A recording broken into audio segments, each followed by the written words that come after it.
Who of us hasn't left the TV on even though we're not watching? Who hasn't left the lights on even though we're not in the room?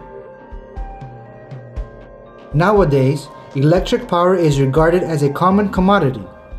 Just as the sun rises every day, we believe that electricity is simply there. Electricity appears to be a straightforward issue. You press a button and we have instant electricity. It's as if it's hidden in the socket. But is this really how it is? Just one look out of the window reminds us that electric power comes from somewhere. It travels along the cables on the pylons of the Hellenic Public Power Corporation. If we follow these cables, we might be able to discover where it comes from. In Greece, the largest amount of electrical power is generated in Western Macedonia. 6 in 10 houses get their electricity from the electric power stations in this area. Western Macedonia is the heart of the electrical energy in our country. Let's look then at how electrical energy that we take for granted is generated.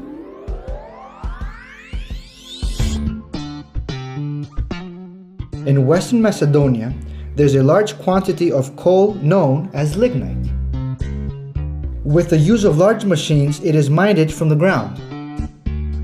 Some of the machines are taller than an 18-story building and weigh more than 5,000 cars.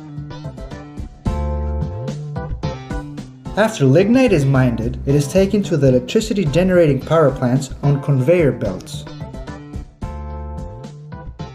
In all of the Western Macedonia, there are 270 kilometers of conveyor belts. This is 1.5 times the distance from Florina to Thessaloniki.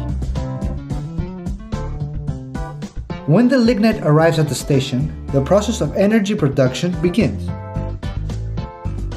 First, it goes into a furnace burner where it is burnt. From the combustion, smoke is produced, which escapes through the stacks of the power station. The burner generates heat, which heats up a large water tank known as the boiler. The water that is heated in the boiler becomes steam. The high-pressure steam goes into a turbine. The turbine has large bladed rotors, just like the sails of the windmill, which, pushed by the steam, rotate at a high speed. In turn, these bladed rotors activate a magnet that generates the electric current.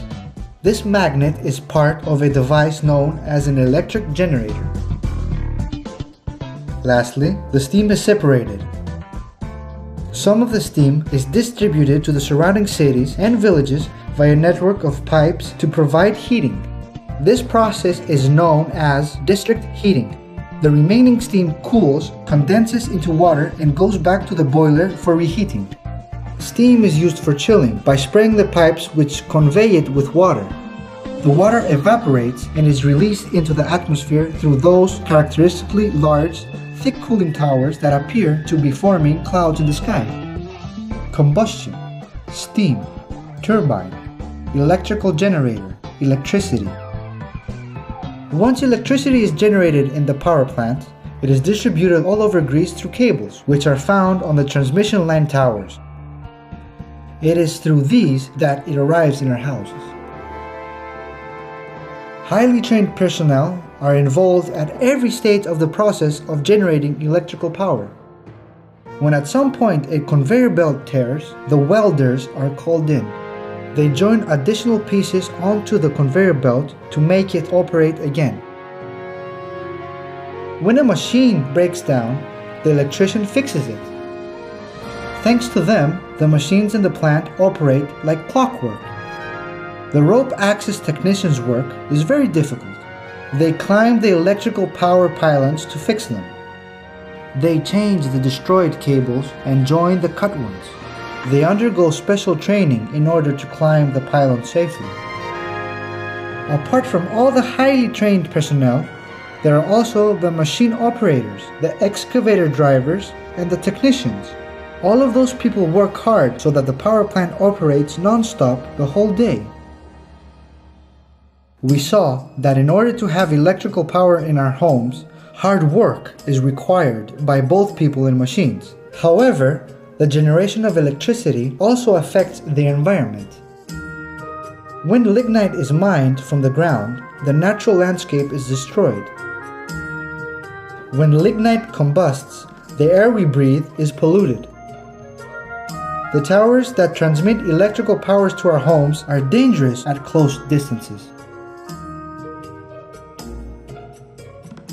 Furthermore, at some time lignite resources will finish. We estimate that up to now, half of the reserves in Western Macedonia have been used up.